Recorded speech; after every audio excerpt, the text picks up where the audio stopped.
வணக்கம். இரவு செய்திகளுக்காக சுசீலா. முதலில் தலைப்புச் செய்திகளை பார்க்கலாம். டெல்லி ஏஐ கண்காட்சியில் சீன ரோபோ நாய் காட்சிப்படுத்தப்பட்ட விவகாரம். ஒன்றிய பாஜக அரசு குறித்து ராகுல் காந்தி, விஜய் வசந்த் விமர்சனம்.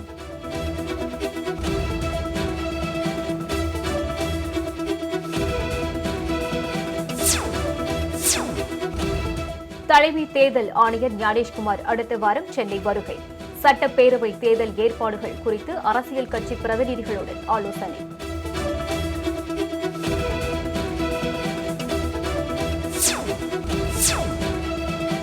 வரும் 23ஆம் தேதி முதல் வீடு வீடாக தேர்தல் பரப்புரை மேற்கொள்ள வேண்டும். திமுக நிர்வாகிகளுக்கு முதலமைச்சர் ஸ்டாலின் அறிவுறுத்தல்.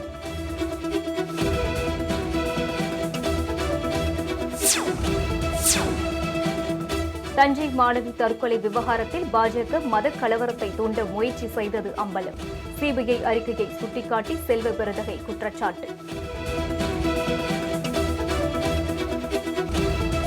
அரசியலாக்க நினைத்த திரு அண்ணாமலை அவர்கள் பாஜகவின் முன்னாள் தலைவர். மத கலவரத்தை ஏற்படுத்துவதற்கும் மத சண்டைகளை உருவாக்குவதற்கும் அபாண்டமாக தமிழ்நாடு அரசு மீது குற்றம் சுமத்தினார்.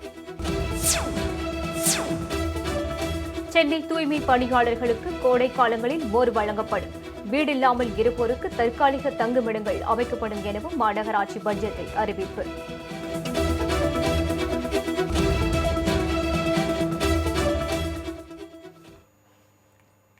இனி விரிவான செய்திகளை பார்க்கலாம். ஒன்றிய பாஜக அரசு ஏற்பாடு செய்த செயற்கை நுண்ணறிவு உச்சி மாநாடு குறித்து மக்களவை எதிர்க்கட்சித் தலைவர் ராகுல் காந்தி, கன்னியாகுமரி நாடாளுமன்ற உறுப்பினர் விஜய் வசந்த் உள்ளிட்டோர் கடுமையாக விமர்சித்துள்ளனர். டெல்லி பாரத் மண்டபத்தில் நடைபெற்று வரும் இந்தியா ஏஐ உச்சி மாநாட்டை நடைபெறும் கண்காட்சியில் உத்தரப்பிரதேசத்தைச் சேர்ந்த கல்கோடியாஸ் பல்கலைக்கழகம் புதிய கண்டுபிடிப்பாக அறிவித்து ஓரியன் என்ற ரோபோ நாயை காட்சிப்படுத்தியது. ஆனால் அந்த ரோபோ நாய் சீனாவில் தயாரிக்கப்பட்டது என்ற வீடியோ சமூக ஊடகங்களில் வைரலானது. இந்நிலையில் ராகுல் காந்தி வெளியிட்டுள்ள எக்ஸ் தள பதிவில், இந்தியாவின் திறமை மற்றும் தரவை பயன்படுத்துவதற்கு பதிலாக ஏஐ உச்சி மாநாடு ஒரு ஒழுங்கற்ற காட்சி வடிவாக மாறிவிட்டதாக விமர்சித்துள்ளார். இந்திய கண்டுபிடிப்பு என சீன தயாரிப்புகள் காட்சிப்படுத்தப்பட்டதாகவும் அவர் குறிப்பிட்டுள்ளார்.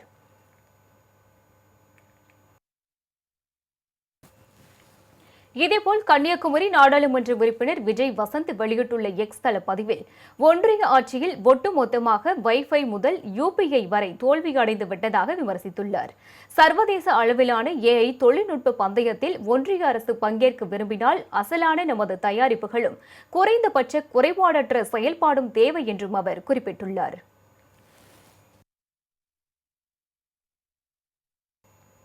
சட்டப்பேரவை தேர்தல் ஏற்பாடுகள் குறித்து ஆய்வு செய்ய தலைமை தேர்தல் ஆணையர் ஞானேஷ்குமார் விரைவில் தமிழகம் வருகிறார். தமிழக சட்டப்பேரவை தேர்தல் விரைவில் அறிவிக்கப்பட உள்ளதால் அரசியல் கட்சிகள் தேர்தல் பணிகளை தீவிரப்படுத்தி வருகின்றன. இந்நிலையில் தேர்தல் பணி தொடர்பாக தலைமை தேர்தல் ஆணையர் ஞானேஷ்குமார் வரும் 26 அல்லது 27ஆம் தேதி சென்னை வரவுள்ளதாக தகவல்கள் தெரிவிக்கின்றன. சட்டப்பேரவை தேர்தலை சுமூகமாக நடத்துவது தொடர்பாக அங்கீகரிக்கப்பட்ட அரசியல் கட்சிகளின் பிரதிநிதிகள், மாவட்ட தேர்தல் அதிகாரிகள், காவல்துறை அதிகாரிகளுடன் அவர் ஆலோசனை நடத்தவுள்ளதாகவும் கூறப்படுகிறது.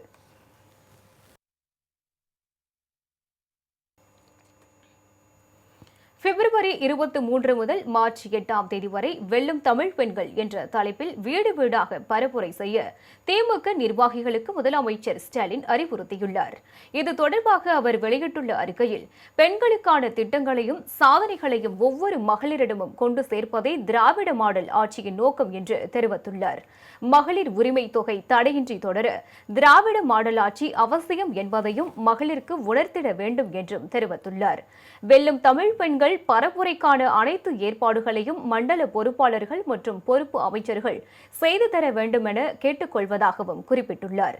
வரும் தேர்தலில் வரலாற்று சிறப்புமிக்க வெற்றியை உறுதி செய்யும் வகையில் பரப்புரையை சிறப்பாக அமைத்திட வேண்டும் என்றும் முதலமைச்சர் ஸ்டாலின் தெரிவித்துள்ளார்.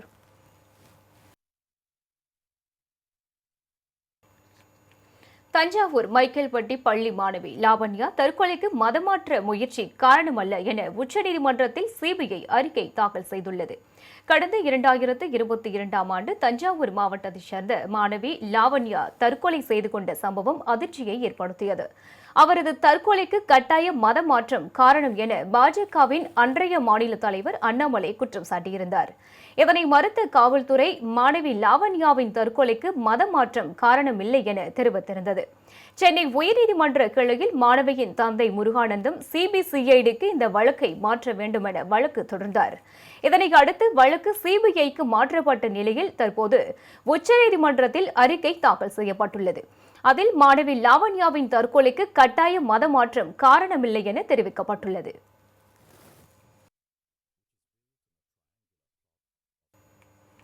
அமைதியாக இருக்கின்ற மாநிலத்தில் மத கலவரத்தை ஏற்படுத்த பாஜக முயற்சி செய்வதாக தமிழ்நாடு காங்கிரஸ் கமிட்டி தலைவர் செல்வ பெருந்தகை குற்றம் சாட்டியுள்ளார்.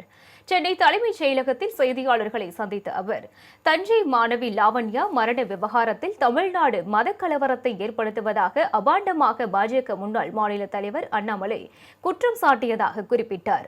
மத கலவரத்தை வைத்து அரசியல் செய்யலாம் என்று நினைத்த அண்ணாமலை முதலமைச்சர் ஸ்டாலினிடம் மன்னிப்பு கேட்க வேண்டும் என்றும் அவர் வலியுறுத்தினார். பட்டி 17 வயது குழந்தை இறந்ததை அரசியலாக்க நினைத்த திரு அண்ணாமலை அவர்கள் பாஜகவின் முன்னாள் தலைவர் மத கலவரத்தை ஏற்படுத்துவதற்கும் மத சண்டைகளை உருவாக்குவதற்கும் அபாண்டமாக தமிழ்நாடு அரசு மீது குற்றம் சுமத்தினார். இப்பொழுது பாஜகவுடைய கட்டுப்பாட்டில் இருக்கின்ற ஒன்றிய புலனாய்வுத்துறை சிபிஐ ஃபைனல் ரிப்போர்ட் இறுதி அறிக்கை நீதிமன்றத்தில் தாக்கல் செய்திருக்கிறது. அந்த அறிக்கையில் இதற்கு காரணம் மதமாற்ற பிரச்சனை இல்லை, மன அழுத்தம் என்று தெளிவாக கூறியிருக்கிறது. இப்பொழுது மத கலவரத்தை ஏற்படுத்த முயற்சி செய்த, இதை வைத்து அரசியல் செய்து இந்த கலவரத்தின் மூலமாக குளிர்காயலாம் என்று நினைத்த அண்ணாமலை அவர்கள் தமிழ்நாடு அரசிடமும் தமிழ்நாடு முதலமைச்சரிடமும் தமிழ்நாட்டு மக்களிடம் நிபந்தனையற்ற மன்னிப்பு கேட்க வேண்டும். பின்னர் சென்னை விமான நிலையத்தில் செய்தியாளர்களை சந்தித்த செல்வ பெருந்தகை, பாஜக என்ன சூழ்ச்சி செய்து சதி திட்டங்கள் தீட்டினாலும் தமிழகத்தில் வெல்ல முடியாது என்று தெரிவித்தார். தமிழ்நாடு மண் பாஜக RSS கூறிய மண் இல்லை, இது சமூக நீதிக்கான மண், விழிப்புணர்வுள்ள மண். தமிழ்நாட்டு வாக்காளர்கள், தமிழ்நாட்டு மக்கள் புத்திசாலிகள், அவ்வளவு எளிதாக பிஜேபி ஏமாற்ற முடியாது. பிஜேபி கூட இருக்க அதிமுகவும் திரைமறைவில் ஒளிந்து கொண்டு பிஜேபியுடைய அஜெண்டாஸ், பிஜேபியுடைய திட்டங்கள் நிறைவேற்ற முயற்சி பண்றாங்க. தமிழ்நாட்டு மக்கள் தக்க பதிலடி கொடுப்பாங்க.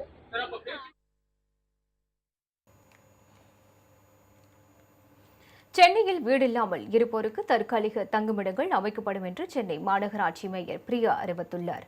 சென்னை மாநகராட்சி கட்டிட கூட்டரங்கில் இன்று பட்ஜெட் கூட்டம் தொடங்கியது. 2026-27 நிதியாண்டுக்கான பட்ஜெட்டை தாக்கல் செய்து பேசிய மேயர் பிரியா, சென்னையில் 20 இடங்களில் ஸ்மார்ட் பார்க்கிங் மேலாண்மை திட்டம் செயல்படுத்தப்படும் என்றார். சுகாதார மையங்களில் பணிபுரியும் 750 செவிலியர்கள், களப்பணியாளர்களுக்கு லேப்டாப் கணினிகள் வழங்கப்படும் என்றும் அவர் குறிப்பிட்டார். கலங்கரை விளக்கு முதல் அண்ணா நினைவிடம் வரை ரோப்கார் சேவை வசதி, சென்னையின் முக்கிய சாலை சந்திப்புகள் மேம்பாடு, பன்முக ஒருங்கிணைப்பு போக்குவரத்து மையங்கள் அமைப்பு உள்ளிட்ட அறிவிப்புகளையும் அவர் வெளியிட்டார். பசுமை பரப்பை அதிகரிக்க பசுமை சென்னை திட்டம் கொண்டுவரப்படும் என்றும், தூய்மை பணியாளர்களுக்கு 30,000 வீடுகள் வழங்க நடவடிக்கை எடுக்கப்பட்டு வருவதாகவும், கோடை காலங்களில் தூய்மை பணியாளர்களுக்கு மோர் வழங்கப்படும் என்றும் அவர் அறிவித்தார்.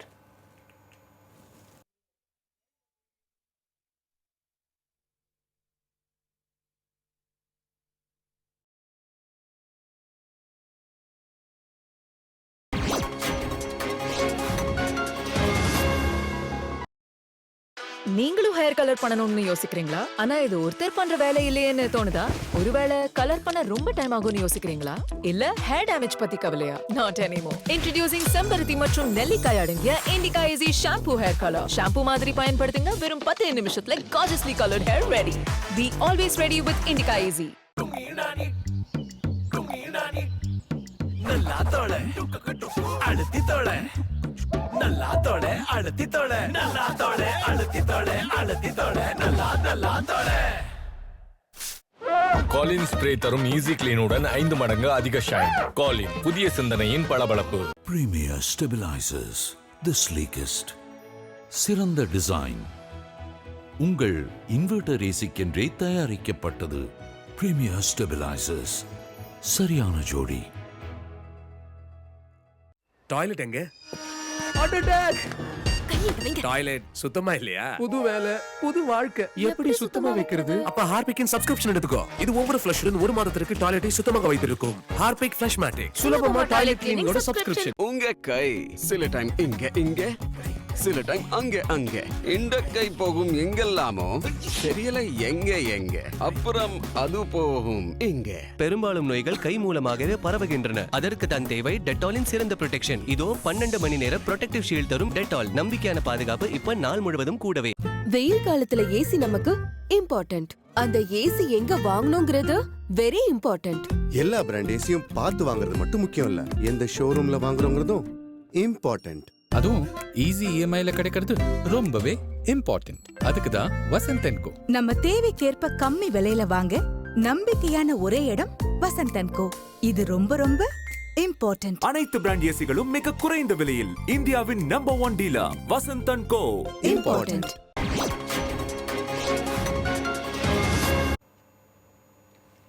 தமிழகத்தில் இந்தியா கூட்டணி ஒற்றுமையாக உள்ளதால் சட்டப்பேரவை தேர்தலில் வெற்றி நிச்சயம் என காங்கிரஸ் எம்பி கார்த்தி சிதம்பரம் தெரிவித்துள்ளார்.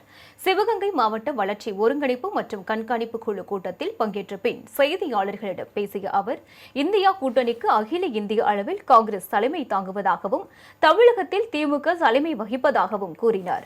திமுகவுடன் 22ஆம் தேதி நடைபெறும் பேச்சுவார்த்தைக்கு பின் காங்கிரஸ் எத்தனை தொகுதிகளில் போட்டியிடும் என்பது முடிவாகும் என்றும் அவர் தெரிவித்தார். முழுமையாக முழு மனதோடு வரவேற்கிறேன். இதை நான் ஒரு யூனிவர்சல் பேசிக் இன்கமா பார்க்கிறேன். இதை ஒரு இலவசமா நான் பார்க்கவே இல்லை. என்னை பொறுத்த வரைக்கும் ஒரு நல்ல பொருளாதார யுக்தி. இது மக்களுக்கு நேரடியாக பணம் போய் அந்த வங்கி கணக்குல, குறிப்பாக மகளிருக்கு போய் சேர்றது என்னை பொறுத்த வரைக்கும் சிறந்த திட்டம். ஆனா இந்தியா கூட்டணி ஒற்றுமையாக இருந்தால் முழுமையான வெற்றி கண்டிப்பாக வரும். தேர்தலை சந்திப்போம், முழுமையான வெற்றி வரும். புற்றுநோயினால் பாதிக்கப்பட்டுள்ள நோயாளிகளுக்கு மகிழ்ச்சிகரமான மனநிலையை ஏற்படுத்துவதற்காக புற்றுநோய் நல் ஆதரவு மையம் திறக்கப்பட்டுள்ளதாக மக்கள் நல்வாழ்வுத்துறை அமைச்சர் மா சுப்பிரமணியன் தெரிவித்துள்ளார். சென்னை அடுத்த தாம்பரம் அருகே அரசு புற்றுநோய் மருத்துவமனை மற்றும் நல் ஆதரவு மையத்தை அமைச்சர் மா சுப்பிரமணியன் இன்று மக்கள் பயன்பாட்டிற்காக திறந்து வைத்தார்.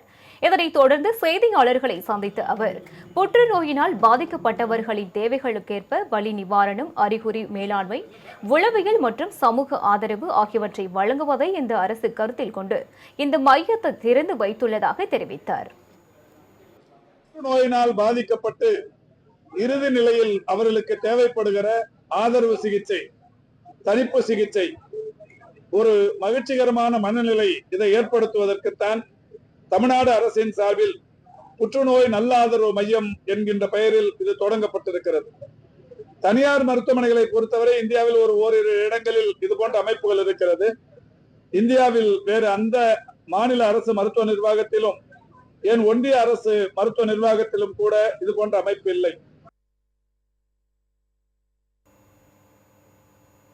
தலைநகர் டெல்லியில் காணாமல் போனவர்கள் குறித்து ஒன்றிய மற்றும் டெல்லி பாஜக அரசுகள் பதிலளிக்க வேண்டும் என டெல்லி உயர்நீதிமன்றம் உத்தரவிட்டுள்ளது. டெல்லியில் கடந்த ஜனவரி மாதம் 807 பேர் காணாமல் போயுள்ளதாக கூறி டெல்லி உயர்நீதிமன்றத்தில் பொதுநல வழக்கு தாக்கல் செய்யப்பட்டுள்ளது. ஜெயதா தேப் சர்க்கார் என்பவர் தாக்கல் செய்த இந்த வழக்கில் காணாமல் போனவர்களில் 509 பேர் பெண்கள் மற்றும் சிறுமிகள் என்று சுட்டிக்காட்டப்பட்டுள்ளது. டெல்லி காவல்துறையின் அறிக்கையை மேற்கோள் காட்டி ஒவ்வொரு நாளும் தலைநகரில் சராசரியாக 54 பேர் காணாமல் போவதாகவும் இந்த விவகாரத்தில் நீதிமன்றம் அவசரமாக தலையிட வேண்டும் என்றும் வலியுறுத்தப்பட்டுள்ளது.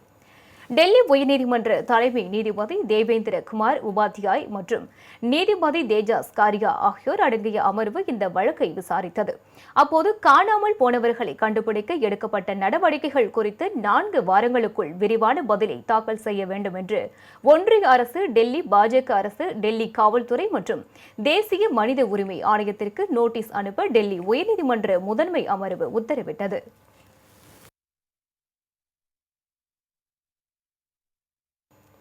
சென்னையில் பல்வேறு கோரிக்கைகளை வலியுறுத்தி கரிக்கோழி பண்ணை விவசாயிகள் போராட்டத்தில் ஈடுபட்டனர். சென்னை ராஜரத்தினம் ஸ்டேடியம் அருகில் கரிக்கோழி பண்ணை விவசாயிகள் சங்கம் சார்பில் நடைபெற்ற இந்த போராட்டத்தில் 300க்கும் மேற்பட்டோர் கலந்து கொண்டு கோரிக்கைகளை முழக்கங்களை எழுப்பினர். அப்போது போராட்டத்தில் ஈடுபட்டவர்களை காவல்துறையினர் கைது செய்தனர்.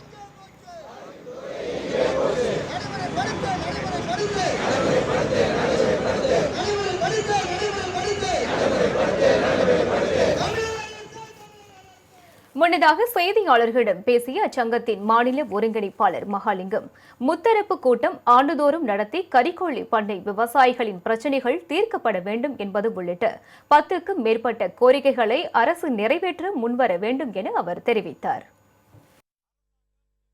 முத்தரவு பேச்சுவார்த்தை நடத்தி இந்த 10 அம்ச கோரிக்கைகளை நிரந்தரமாக தீர்த்து வைக்குமாறு இந்த நேரத்தில் நாங்கள் தமிழ்நாடு விவசாய சங்கத்தின் சார்பாகவும் தமிழ்நாடுடைய கரிக்கோழி பண்ணையுடைய அணியின் சார்பாகவும் அரசை கேட்டுக்கொள்கிறோம்.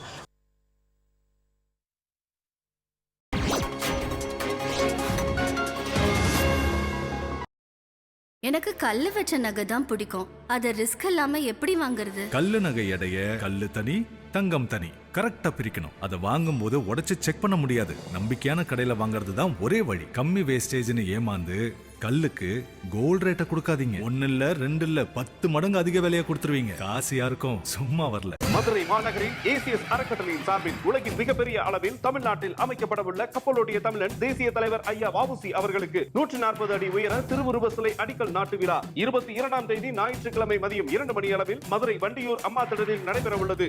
இவ்விழாவிற்கு முன்னாள் MP MLA doctor AC Shanmugam அவர்கள் தலைமையில் நடைபெறுகிறது. இந்திய குடியரசு துணைத் தலைவர் மேதகு CP ராதாகிருஷ்ணன் அவர்கள் வரலாற்று சிறப்புமிக்க இந்நிகழ்வில் தனது பொற்கரங்களால் அடிக்கல் நாட்டுகிறார். தமிழினமே இனமான சொந்தங்களே அணிதிரண்டுவாறு அழைக்கின்றார் AC சண்முகம். உங்க வீட்டுல தான் பெய்யுது பணமழை. மண்ணத்தனவும் இருக்கதான் செய்யுது. ஆனா பட்ஜெட் டைட். அப்புறம் எதுக்கு இத வாங்கணும்? டீல் இவ்ளோ மலிவா இருக்கும்போது பணமும் மிச்சமாகுமே. தெரியாத டாய்லெட் கிளீனர்ஸ் அரைக்குறையா சுத்தம் பண்ணும். அதோட நறுமணத்துக்கு தனியா செலவாகும். அப்படின்னா ஹார்பிக் தான் இருக்கு. லாபத்திற்கான டீல். இதன் அடர்த்தி ஃபார்முலா பரப்பின் மீது 2 மடங்கு அதிகம் படர்கிறது. தருகிறது அருமையான சுத்தம். அதோட என்ன ஒரு நறுமணம். டாய்லெட் கிளீனிங்கிற்கான பெஸ்ட் டீலுக்கு ஹார்பிக் தான் இருக்கே. இப்பொழுது ஹார்பிக் 500 மில்லி பேக்கில் பெறுங்கள் 20% எக்ஸ்ட்ரா முற்றிலும் இலவசம். ஏன்னா புது ஏசி எவ்வளவு குளிர்ச்சி. வாங்கின பில்ல பார்த்தா மனசுக்கு குளிர்ச்சி. இப்போ புரிஞ்சுண்டியா? எப்பவுமே வசந்தன் கோதா சரின்னுட்டு. சரி சரி சரி சரி. அப்போதும் சரி இப்போதும் சரி எப்போதும் சரி சரி. வசந்தன் கோ சரி சரி சரி. அனைத்திலும் சரி சரி. விலையில் சரி. தரத்தில் சரி. சேவையில் நேர்மையில் சரி. அனைத்து பிராண்ட் ஏசிகளை வாங்க இதுவே சரியான இடம். இந்தியாவின் நம்பர் 1 டீலர் வசந்த் அண்ட் கோ. சரி சரி. உங்க கை சில டைம் இங்க சில டைம் அங்க இந்த கை போகும் எங்கெல்லாமோ தெரியல எங்க அப்புறம் அது போகும் இங்க. பெரும்பாலும் நோய்கள் கை மூலமாகவே பரவுகின்றன. அதற்கு தான் தேவை டெட்டாலின் சிறந்த ப்ரொடெக்ஷன். இதோ 12 மணி நேர ப்ரொடெக்டிவ் ஷீல்ட் தரும் டெட்டால். நம்பிக்கையான பாதுகாப்பு இப்ப நாள் முழுவதும் கூடவே. எக்ஸ்ட்ரா எதுக்கு? கெஸ்ட் வராங்கல்ல? இல்லையே. ஆஹா, வீடு சுத்தமா இருக்கு. வாசம் சூப்பரா இருக்கு. கெஸ்ட் யாராவது வராங்களா? ஓ, கெஸ்ட் யாரும் வரல. வந்தது என்னோட லைசோ. வினாயில விட 3ல் 1 பங்கு மட்டும் போதும். 6 மணி நேரம் நறுமணம், 10 மடங்கு சுத்தம். வீடு சுத்தமாக இருக்கும். யாரோ வருவது போல. உங்களுடைய ஒவ்வொரு நாளும் ஆரோக்கியத்துடன் வசந்தமாக இருக்க வேண்டுமா? திங்கள் முதல் வெள்ளி வரை தினமும் காலை 10:30 முதல் 11:30 வரை வசந்த் தொலைக்காட்சியில் ஹலோ டாக்டர் நேரலை நிகழ்ச்சி ஒளிபரப்பாகிறது. இந்நிகழ்ச்சியில் உங்களின் நோய் குறித்த அனைத்து சந்தேகங்களுக்கும் ஸ்ரீ வர்மா மருத்துவமனையின் அனுபவம் மிக்க மருத்துவர்கள் பதிலளிக்க வருகிறார்கள். காண தவறாதீர்கள்.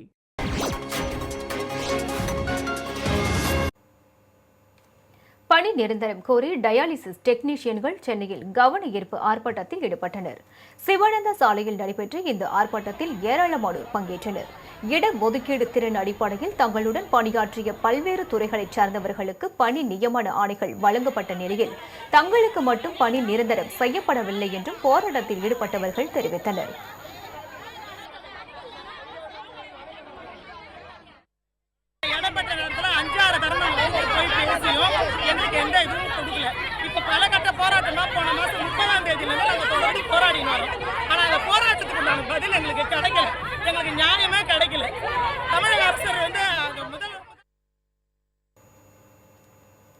தமிழகத்தின் பல்வேறு மாவட்டங்களிலும் நடந்த முக்கிய நிகழ்வுகளை மாவட்ட செய்திகள் பகுதியில் பார்க்கலாம்.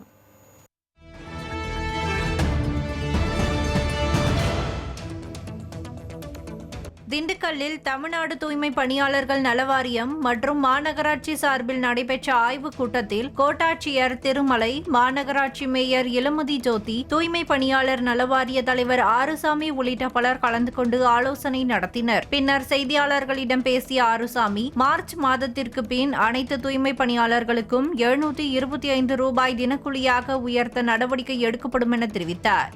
ஈரோடு மாநகராட்சியிலே தற்பொழுது 725 ரூபாய் வழங்கப்பட்டிருக்கிறது. அந்த தொகையே எல்லா மாநகராட்சி தூய்மை பணியாளருக்கும் வழங்க வேண்டும் என்ற வேண்டுகோளை எல்லா மாவட்ட ஆட்சியாளர்களும் வைத்திருக்கிறோம். தென்காசி மாவட்ட விசிக துணை செயலாளர் ரீகன்குமார் மீது போடப்பட்ட பொய் வழக்கை ரத்து செய்ய வலியுறுத்தி மாவட்ட ஆட்சியரிடம் அவரது உறவினர்கள் மனு அளித்தனர். செய்தியாளர்களிடம் பேசிய ரீகனின் தாயார் ராஜலட்சுமி, கோதாரி முகைதீன் மற்றும் அவரது நண்பன் ஷேக் தாவூத் ஆகியோர் நிலம் விற்பனை தொடர்பாக தன் மகன் மீது கொடுத்த புகார் பொய் என்றும் வழக்கை ரத்து செய்ய வேண்டும் என்றும் கூறினார். பேச்சியம்மாள் என்பவன் தான் அந்த பணத்தை சேகராத்தரும் கோதர்மையிலும் கொடுத்து உள்ளார்கள். என் மகனுக்கு அந்த வழக்குக்கு எந்த சம்பந்தம் இல்லை. இந்த வழக்கு மூலமாக நாங்கள் ஆட்சியாளரிடம் மனு கொடுத்துள்ளோம். இந்த வழக்கை கண்டித்து அந்த வழக்கை திரும்பி பெற வேண்டும். மதுரை மாவட்டம் மேலூர் அருகே வடக்கு நாவினிப்பட்டி சத்தியபுரம் 4 வழி சாலையில் இலந்தை மரத்தடியில் வீற்றிருக்கும் முத்துப்பிள்ளை அம்மன் கோவிலில் சிவராத்திரியை முன்னிட்டு நடைபெற்ற விழாவில் 50க்கும் மேற்பட்ட ஆட்டு கிடாய்கள் மற்றும் 800 சேவல்களை பலி கொடுத்து கறிவிருந்து போடப்பட்டது. இந்நிகழ்ச்சியில் ஆயிரக்கணக்கான பக்தர்கள் கலந்து கொண்டு வழிபாடு செய்துவிட்டு உணவருந்தி சென்றனர். திருப்பத்தூர் மாவட்டம் அங்குத்தி சுனை பகுதியில் அமைந்துள்ள திரௌபதி அம்மன் கோவிலில் ஆண்டுதோறும் சாதி மத பேதமின்றி மக்கள் வழிபாடு நடத்தி வருகின்றனர். இந்நிலையில் நேற்று மாலை சுவாமி ஊர்வலம் வரும்போது மறைந்த வன்னியர் சங்க தலைவர் ஜெய் குருவின் உருவப்படத்தை காட்டியபடி சிலர் நடனமாடி வந்தனர். அப்போது அங்கிருந்த இளைஞர்கள் சிலர் அதனை தட்டி கேட்டதால் இரு தரப்பினரிடையே மோதல் ஏற்பட்டு கைகலப்பாக மாறியது. இதனால் அப்பகுதியில் பரபரப்பு ஏற்பட்டது.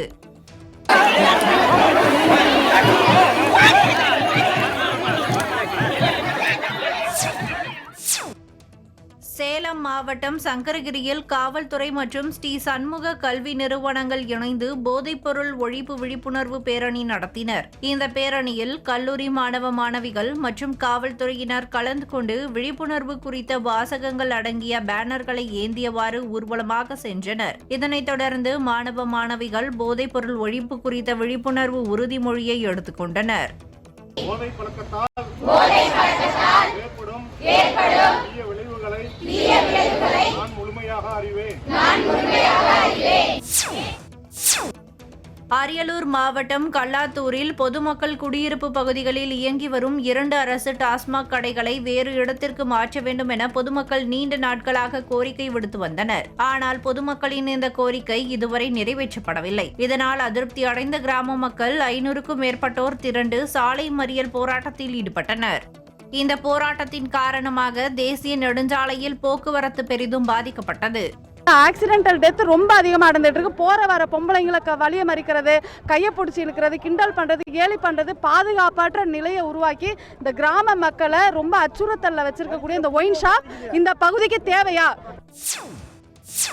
திருவண்ணாமலை மாவட்டம் மருதாடு அருகே சாலையோரம் நிறுத்தப்பட்டிருந்த ஓட்டுநர் இல்லாத லாரி திடீரென உருண்டு பள்ளத்தை நோக்கி ஓடியது. அப்போது அந்த வழியாக தன் மனைவி மற்றும் மகளுடன் இருசக்கர வாகனத்தில் வந்த ஏழுமலை என்பவர் மீது எதிர்பாராத விதமாக லாரி மோதியது. இந்த விபத்தில் ஏழுமலை பரிதாபமாக உயிரிழந்தார். காயமடைந்த அவரது மனைவியும் மகளும் சிகிச்சைக்காக மருத்துவமனையில் அனுமதிக்கப்பட்டுள்ளனர். இதுகுறித்து தகவல் அறிந்து வந்த போலீசார் வழக்கு பதிவு செய்து விசாரணை நடத்தி வருகின்றனர்.